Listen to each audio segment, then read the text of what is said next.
معزز سامعین و ناظرین،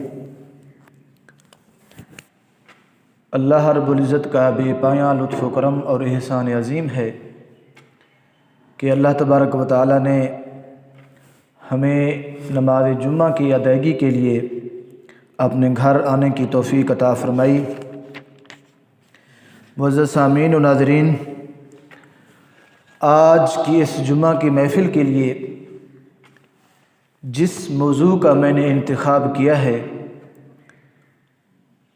وہ موضوع ہے شان اولیاء۔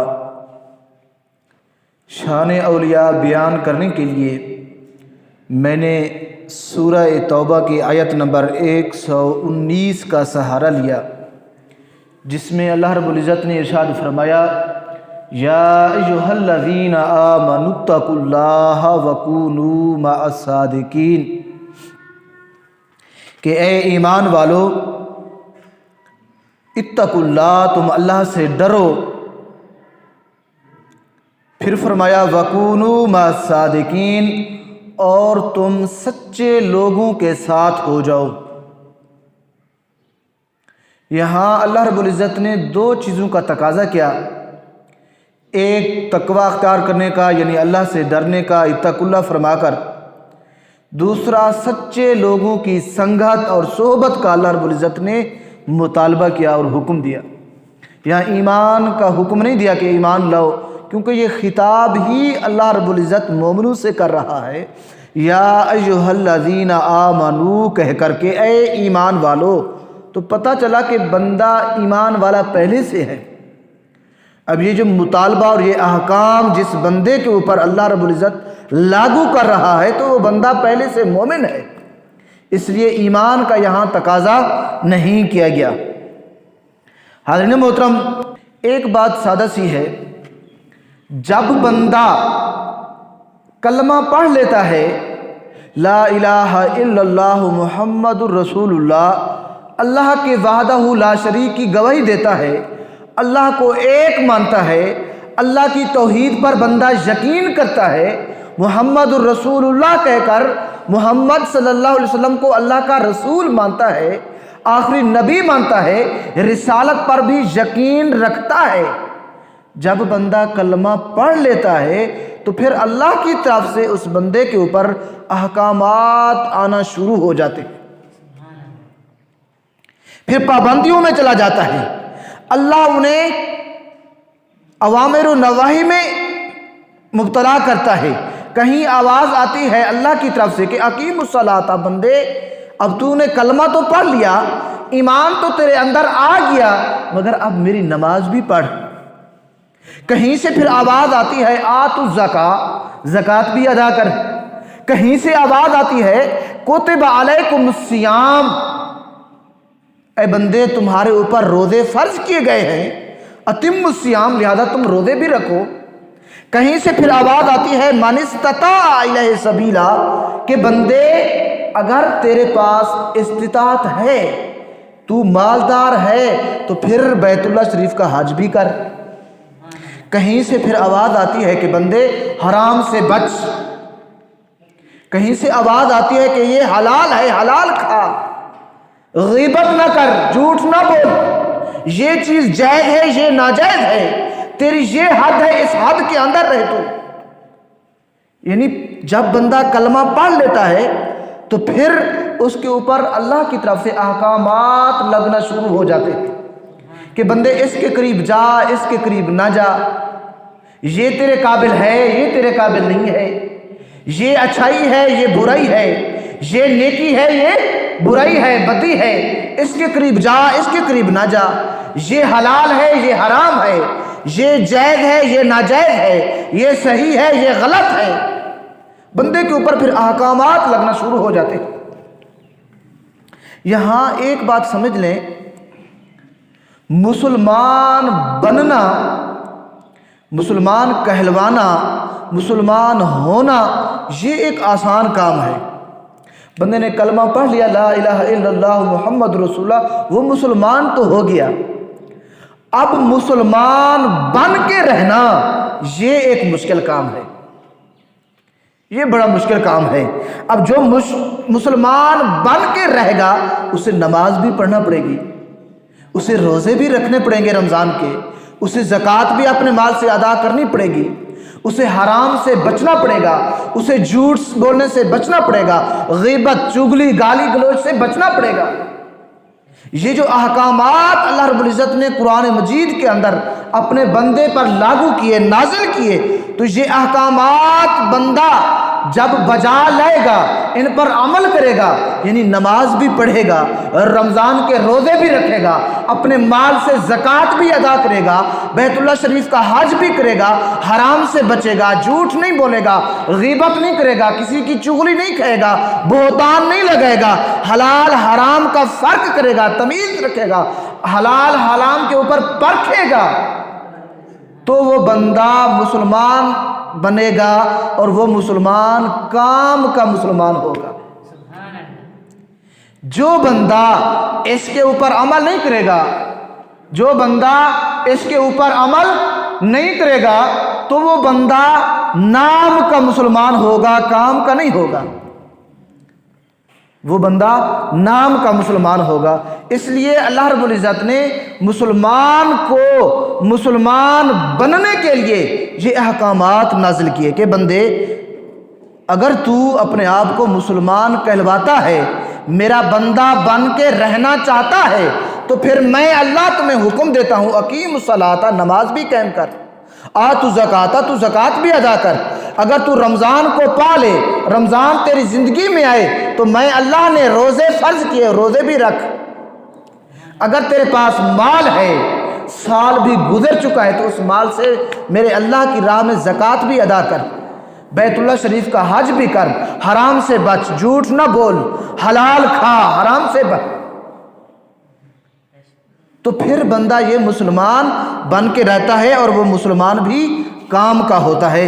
اس لیے حاضرین محترم، اللہ رب العزت نے یہاں ایمان کے بعد جو پہلا تقاضا کیا، اس پہلا تقاضا ہی تقوی اختیار کرنے کا ہے کہ اتقوا اللہ، اللہ سے ڈرو۔ اب اللہ سے ڈرنے کا کیا مطلب ہے؟ کہ اللہ سے ڈرو تو جھوٹ بولو؟ نہیں، یہ نہیں ہے۔ اللہ سے ڈرو تو نماز نہ پڑھو؟ نہیں۔ اللہ سے ڈرو تو زکوٰۃ نہ دو؟ اللہ سے ڈرو تو رمضان پاؤ تو روزے نہ رکھو؟ نہیں، ہرگز یہ مطلب نہیں، بلکہ مطلب یہ ہے کہ اے ایمان والو اتقوا اللہ، اللہ سے ڈرو، تو پھر جب نماز کا وقت ہے تو نماز بھی پڑھو۔ اتقوا اللہ، اللہ سے ڈرو، تو پھر زکوٰۃ ادا کرنے کا وقت ہے تو زکوٰۃ بھی ادا کرو۔ اتقوا اللہ، اللہ سے ڈرو، تو اپنی زندگی میں رمضان کو پاؤ تو رمضان کے روزے بھی رکھو۔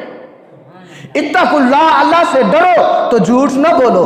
اتقوا اللہ، اللہ سے ڈرو تو غیبت نہ کرو۔ اتقوا اللہ، اللہ سے ڈرو تو برائی نہ کرو، اچھے اعمال کرو، اللہ سے ڈرو۔ تو اتقوا اللہ میں یہ سارے احکامات آ گئے کہ جو بندہ اللہ سے ڈرتا ہے، تقوی اختیار کرتا ہے، تو وہ تقوی اختیار کرنے کے ساتھ ساتھ ان احکامات پر بھی عمل پیرا ہوتا ہے، عمل کرتا ہے۔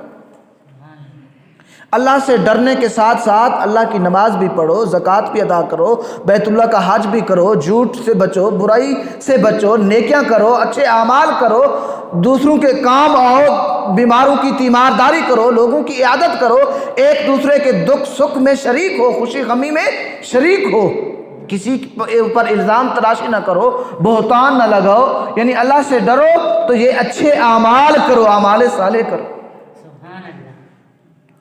اب حاضرین محترم، یہاں جو بات میں بتانا چاہتا ہوں وہ بات یہ ہے کہ یا ایھا الذین آمنو کہہ کر اللہ بندے کے اندر ایمان تو پہلے سے آ گیا، ایمان والا تو وہ پہلے سے ہے۔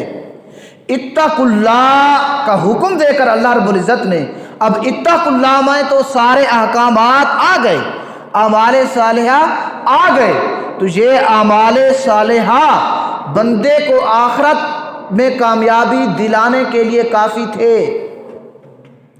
جنت پا لینے کے لیے یہ اعمال اور ایمان کافی ہے۔ ابدی نعمتیں، دائمی نعمتیں بندہ پا لینے کے لیے اعمال صالح اور ایمان بندے کے لیے کافی ہے۔ اور یہ بات میں نہیں کہہ رہا، اللہ خود بھی قرآن میں کہتا ہے، فرمایا والعصر ان الانسان لفی خسر، کہ مجھے زمانے کی قسم ہے کہ انسان خسارے میں ہے، گھاٹے میں ہے، نقصان میں ہے۔ آگے اللہ فرماتا ہے الا الذین آمنوا وعملوا الصالحات، مگر وہ بندہ گھاٹے میں خسارے میں نہیں ہے۔ باری تعالیٰ کون سا بندہ؟ تو اللہ فرماتا ہے جو بندہ ایمان والا بھی ہے وعامل الصالحات، اور اعمال صالحہ والا بھی ہے۔ جس کے پاس ایمان کی دولت ہے، جس کے پاس اعمال کی دولت ہے، وہ بندہ خسارے میں اور گھاٹے میں نہیں ہے۔ تو پتہ چلا کہ جنت پا لینے کے لیے، آخرت پا لینے کے لیے، آخرت میں کامیابی کے لیے ایمان اور عمل صالح کافی تھے۔ اب تیسری کسی شے کی ضرورت نہ تھی کہ اللہ تیسرا حکم دیتا بندے کو، مگر جو آیت میں نے پڑھی تو اس میں اللہ رب العزت نے یا ایھا الذین آمنوا اتقوا اللہ کہہ کر کہ اے ایمان والو اللہ سے ڈرو، ایمان اور اعمال صالح کے ساتھ ساتھ اللہ رب العزت نے تیسرا حکم دیا، فرمایا کہ اے ایمان والو وَكُونُوا مَعَ الصَّادِقِينَ، ہاں تمہارے پاس ایمان کی دولت بھی ہے، ایمان والے تم پہلے سے ہو، اتقوا اللہ، اللہ سے ڈرنے والے، تمہارے اندر اعمال بھی آ گئے، نمازیں بھی آ گئی، روزے حج زکوٰۃ بھی آ گئے، نیکیاں اعمال صالح کے انبار آ گئے، تم نے تبلیغیں بھی کر لی، تم نے داڑیاں بھی بڑی رکھ لی، نمازیں بھی پڑھتے ہو، تم اعمال صالح کے ساتھ ساتھ میں اللہ تمہیں حکم دیتا ہوں وَكُونُوا مَعَ الصَّادِقِينَ، تم سچوں کے ساتھ لگ جاؤ، تم سچوں کے ساتھ لگ جاؤ، سچوں کی صحبت اور سنگت اختیار کرو، پسند کرو۔ اب سوال پیدا ہوتا ہے یہ حکم اللہ نے کیوں دیا؟ جنت پا لینے کے لیے، آخرت میں کامیابی کے لیے تو ایمان اور اعمال صالح کافی تھے۔ خود اللہ نے قرآن میں ارشاد فرمایا سورہ عصر میں کہ مجھے زمانے کی قسم انسان خسارے میں ہے، گھاٹے میں ہے، مگر وہ بندہ گھاٹے میں نہیں ہے جس کے پاس ایمان کی دولت ہے اور اعمال صالح کی دولت ہے، وہ بندہ خسارے اور گھاٹے میں نہیں ہے۔ تو بتانا چاہتا ہوں آخرت میں کامیابی کے لیے ایمان اور اعمال صالح کافی تھے، تو اللہ نے یہ حکم کیوں دیا وَكُونُوا مَعَ الصَّادِقِينَ، ایمان اور اعمال صالح کے ساتھ ساتھ تم سچوں کے ساتھ بھی ہو جاؤ، ان کی سنگت بھی اختیار کرو۔ تو یہ کیوں حکم آیا؟ یہی وجہ جانی ہے ہم۔ حاضرین محترم، ہاں یہ بات تو ٹھیک ہے، آخرت میں کامیابی کے لیے ایمان اور اعمال صالح کافی ہیں، مگر یہ ایمان اور اعمال صالح جب تک بندہ سچوں کی سنگت میں نہیں لگ جاتا، جب تک بندہ سچوں کے ساتھ نہیں ہو جاتا، یہ ایمان اور اعمال صالح کام ہی نہیں آتے، یہ ضائع ہو جاتے ہیں، بیکار ہوتے ہیں۔ تو آپ پوچھ سکتے ہیں، سوال کر سکتے ہیں، کیا مولوی صاحب آیا ہوا ایمان بھی واپس چلا جاتا ہے؟ تو ہاں، آیا ہوا ایمان بھی واپس چلا جاتا ہے۔ قرآن پڑھ کے دیکھیں، قرآن میں ایک ایمان والے کا تذکرہ ہے، ایک عبادت گزار کا تذکرہ ہے۔ وہ ایمان والا کون تھا؟ عزازیل اس کا نام تھا، بعد میں وہ شیطان اور ابلیس بنا۔ اس کے پاس ایمان کی دولت تھی، علم کی دولت تھی، عمل کی دولت تھی۔ ایمان اور علم، حدیث پاک میں آتا ہے، کتابوں میں آتا ہے کہ زمین کا کوئی جگہ ایسی نہیں تھی جہاں اس نے عبادت نہ کی ہو اللہ کی۔ زمین کے چپے چپے کے اوپر عزازیل نے، شیطان نے عبادت کی اللہ کی۔ اس کے پاس اعمال کے انبار تھے، یہ ایمان اتنا تھا اس کے پاس کہ اللہ کو اس کا ایمان پسند آیا، اس کے اعمال پسند آئے تو اسے آسمان پہ بلا لیا، فرشتوں کی سنگت میں لگا دیا اسے۔ اب علم اس کے پاس اتنا تھا کہ اللہ رب العزت نے فرشتوں کا بھی اسے استاد مقرر کیا۔ کہ اے عزازیل اب تو میری ان نوری مخلوق کو پڑھایا کر۔ اب دوستو پڑھاتا وہ ہے جس کے پاس علم اپنے شاگردوں سے زیادہ ہوتا ہے۔ کبھی ایسا نہیں ہوا کہ شاگردوں کے پاس علم زیادہ ہو، جو پڑھانے والا استاد ہو تو وہ علم میں کم ہو، ایسا کبھی نہیں ہوتا۔ اب کوئی استاد جب پرائمری کے بچوں کو پڑھاتا ہے تو اسے کم از کم میٹرک پاس ہونا ضروری ہوتا ہے۔ میٹرک پاس کے علاوہ کوئی بندہ اپنے بچوں کو پڑھانے کے لیے ان پڑھ استاد مقرر نہیں کرتا۔ جو بندہ مڈل اور میٹرک پڑھاتا ہے تو اسے گریجویٹ یا بیچلر کی ڈگری اس کے پاس یعنی ایف اے اور بی اے پاس ہونا ضروری ہوتا ہے۔ جو بندہ ایف اے کلاسز پڑھاتا ہے، بی اے کلاسز پڑھاتا ہے تو اس کے پاس ماسٹر ڈگری، ایم فل یا پی ایچ ڈی کی ڈگری لازمی ہو۔ تو شیطان کے پاس اتنا علم تو تھا کہ اللہ رب العزت نے اسے فرشتوں کا بھی استاد مقرر کیا، مگر پھر جب اللہ نے حکم دیا کہ میرے سچوں کے ساتھ ہو جاؤ، یہ میرا سچا ہے آدم اس کو سجدہ کرو، تو اس نے کہا انا خیر من، باری تعالیٰ میں تو اس سے بہتر سجدہ تو خدا کو جائز ہوتا ہے، آدم کو بس یہ حکم دیا گیا کرو سجدہ اللہ عزیز کو۔ وہ سجدہ تعظیمی تھا، اس لیے اب حکم بھی خدا دے رہا ہے، کوئی انسان نہیں دے رہا۔ تو اللہ رب العزت نے کہا میرے اس بندے کو، یہ میرا سچا ہے، یہ میرا پاک بندہ ہے، کونوا مع الصادقین، سچوں کے ساتھ لگ جاؤ، اب اس کو سجدہ کرو۔ تو شیطان نے آگے سے جواب دیا انا خیر من، باری تعالیٰ میں تو اس سے بہتر ہوں۔ ملک صاحب جملہ سنیں شیطان کا، وہ کہتا ہے انا خیر من، میں تو اس سے بہتر ہوں۔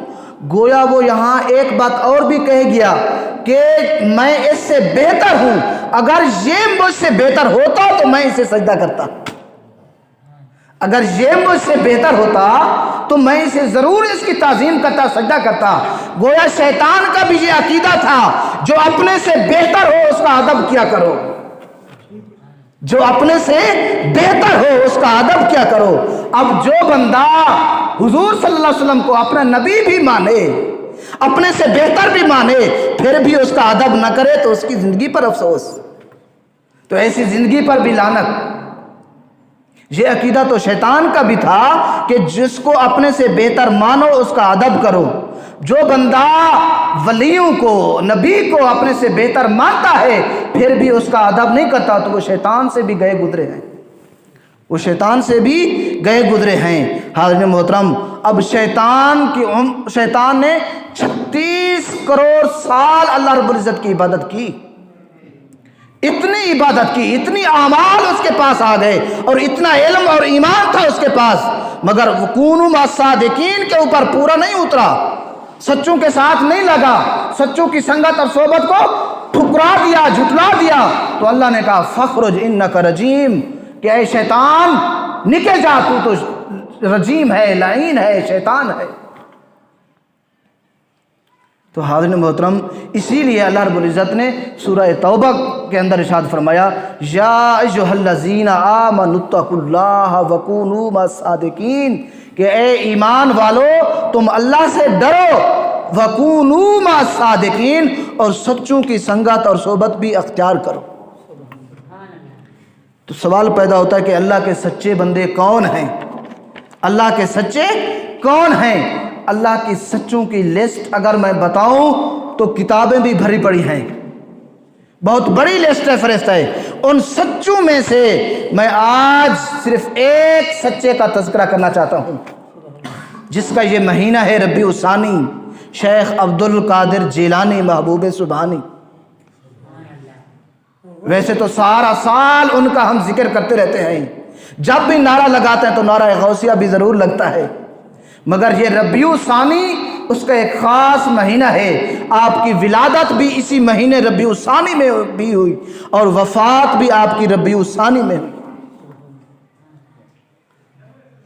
تو یہ اللہ کے ایسے سچے ہیں، اس کے پاس اتنی کرامات ہیں، اتنی کرامات ہیں کہ بنی اسرائیل کے نبیوں کے پاس اتنے معجزے نہیں تھے جتنی کرامات اللہ کے اس ولی کے پاس تھی، حضور کی امت کے نبی کی امت کے اولیاء، بنی اسرائیل کے اولیاء سے افضل، اتنی کرامتیں تھیں، اتنی کرامتیں تھیں، حتیٰ کہ آپ کے بارگاہ میں جب آپ مجلس لگتی، لوگوں کو واعظ دیتے، درس دیتے، 70 ہزار کا مجمع ہوتا۔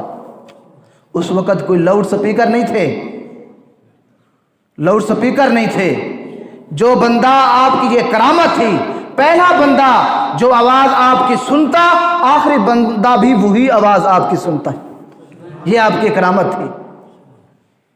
اتنا بڑا مجمع تک آپ کی آواز، اس کے پیچھے پھر راز کیا ہے، وہ راز آپ کو بتانے لگا ہوں۔ آپ نے 14 سال کی عمر میں تمام دنیاوی علوم، ظاہری علوم، دینی علوم پڑھ لیے تھے، مگر بول نہیں سکتے تھے، عجمی تھے۔ چونکہ بغداد میں بڑے بڑے فصحاء عرب تھے، شیخ تھے، محدث تھے، مفسر تھے، بڑے بڑے علم والے تھے، آپ عجمی تھے، وہ عربی تھے، آپ ان کے سامنے تقریر نہیں کر سکتے تھے۔ ایک دن آپ فرماتے ہیں دوپہر کا وقت، یہ واقعہ امام جلال الدین سیوطی نے اپنی کتاب الحاوی للفتاوی کے اندر ذکر کیا، قاضی ثناء اللہ پانی پتی نے، شیخ عبدالحق محدث دہلوی نے ذکر کیا اس روایت کو۔ آپ فرماتے ہیں کہ ایک دفعہ میں دوپہر کے وقت بیٹھا تھا قبل ظہر کی نماز سے پہلے، کہ اسی بیداری کے عالم میں نے تاجدار کائنات صلی اللہ علیہ وسلم کو دیکھا کہ آئے حضور۔ آقا کریم صلی اللہ علیہ وسلم نے ارشاد فرمایا، یا بنیا، اے میرے بیٹے، لیما لا تتکلم، تو کلام کیوں نہیں کرتا، گفتگو کیوں نہیں کرتا، تقریر کیوں نہیں کرتا؟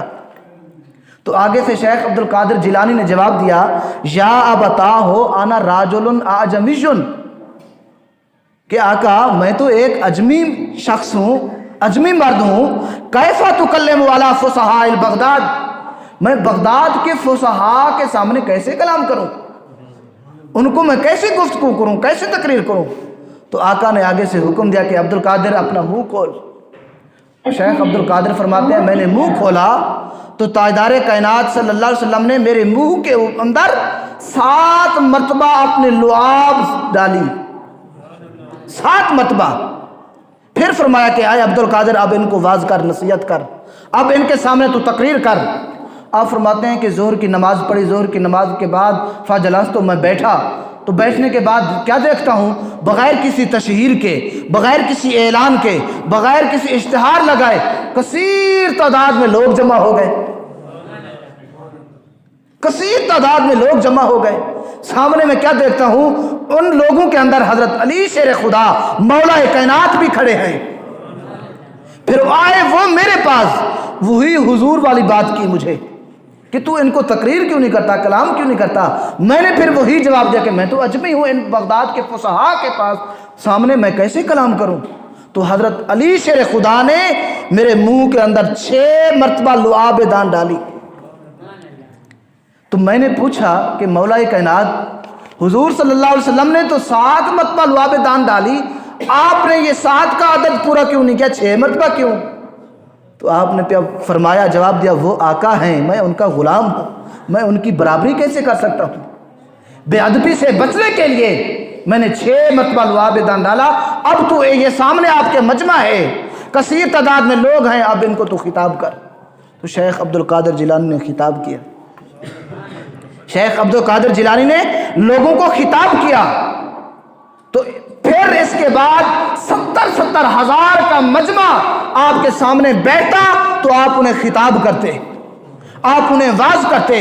بڑے بڑے فصحاء بغداد کے، بڑے بڑے محدث، مفسر، علم والے، نحو کے ماہر تھے، امام تھے، صرف کے ماہر تھے، منطق کے، حکمت کے، فلسفے کے، جس شے کا بھی ماہر امام آتا آپ کے سامنے، آپ کے علم کے آگے دنگ ہو جاتا، آپ کو علم میں آپ بڑا پاتے اپنے سے۔ یہ لعاب دہن مصطفیٰ صلی اللہ علیہ وسلم کی برکت تھی، آپ کے لعاب کی بڑی برکتیں ہیں۔ ایک دفعہ آپ جنگ پہ جا رہے تھے، آگے پانی کم ہو گیا، تو جو کنواں تھا سامنے اس علاقے میں، لوگوں نے بتایا کہ یا رسول اللہ، یہ تو کڑوا ہے، اس کی تاثیر کڑوی ہے، یہ پینے کے قابل نہیں ہے۔ میرے آقا نے 1 مرتبہ لعاب ڈالا تو اس کنویں کڑوے کی تاثیر ہی بدل ڈالی، وہ کنواں میٹھا ہو گیا۔ حالانکہ حضور مختار کل تھے، اگر اپنا پاؤں زمین پر مارتے وہاں سے چشمے ابل پڑتے، مگر نہیں، حضور لوگوں کو یہ بتلانا چاہتے تھے کہ میری ایک لعاب، تھوڑی سی ایک لعاب اس پورے کنویں کی، پتہ نہیں اس کے اندر کتنا پانی ہے، اس کی تاثیر ہی بدل دی۔